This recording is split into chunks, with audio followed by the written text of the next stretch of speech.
You just got a little drink out of there, didn't you? Mm-hmm. That was awesome. Try and get another drink.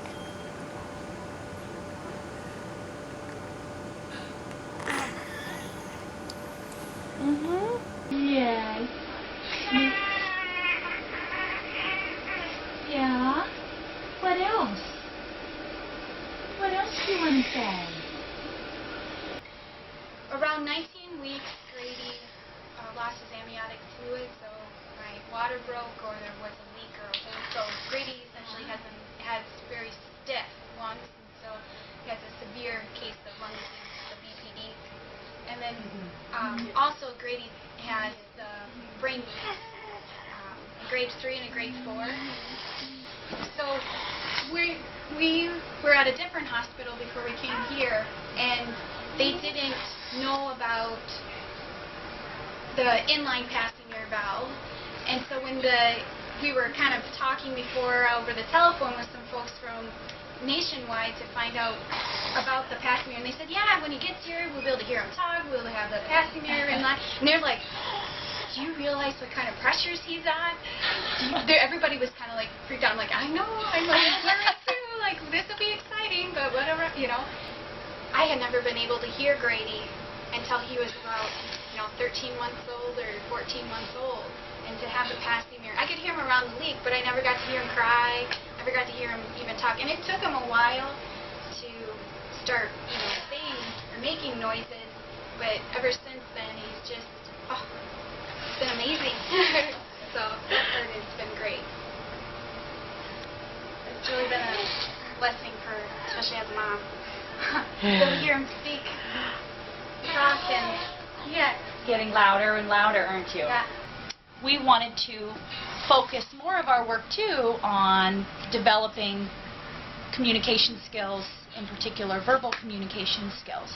And so obviously some of the kids that are up here on this unit had tracheostomies, and we just felt that we weren't able to utilize that part of their development without going through this protocol. So we started looking at what was the protocol, how did we determine if kids were eligible and not eligible, and there really wasn't one.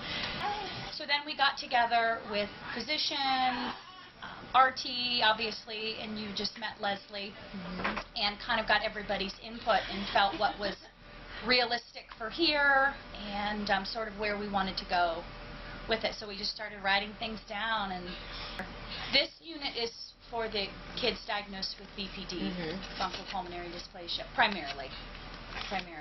And the age range for the children in this unit? Typically less than 2.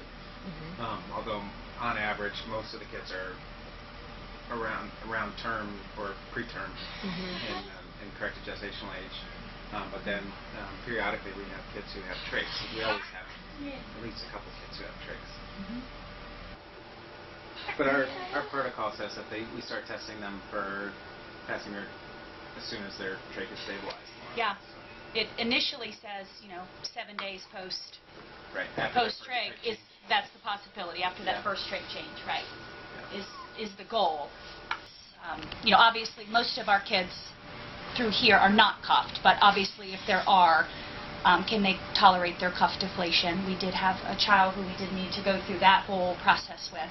And then once they're determined to be a possible candidate, then that's when Leslie, our ENT nurse practitioner, will help us, and she does the manometry testing. We just do direct manometry testing where we just test for transtracheal pressures. Usually the number we like to see is less than a 20. And if so, although this little guy was an outlier, he was well above 20, but he was getting such nice voicing already around his trach, we decided to give him a try, and he did it. Yeah. And our initial concerns were that they would it would make their work of breathing worse, or that it would make them less successful on their CPAP pressure support trials, but it hasn't worked out that way in the least. So we think we've been able to add developmental progress with little expense, which has been great.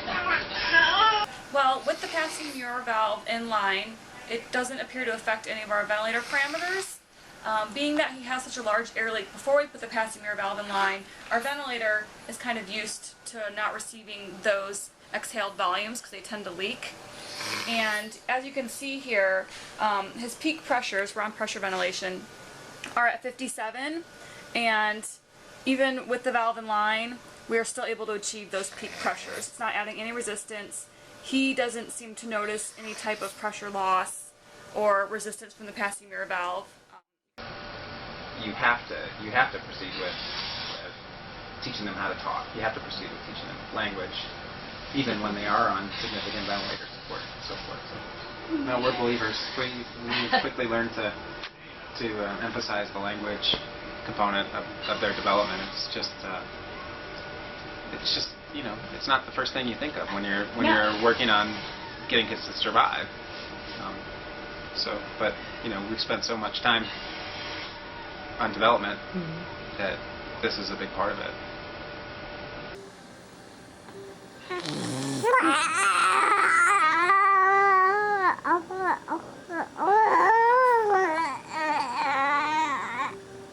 Didn't you like your trach ties very well?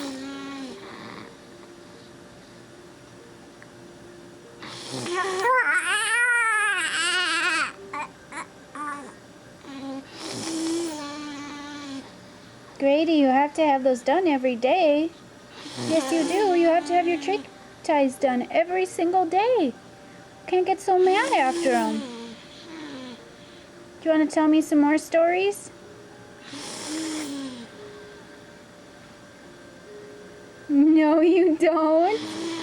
You all done?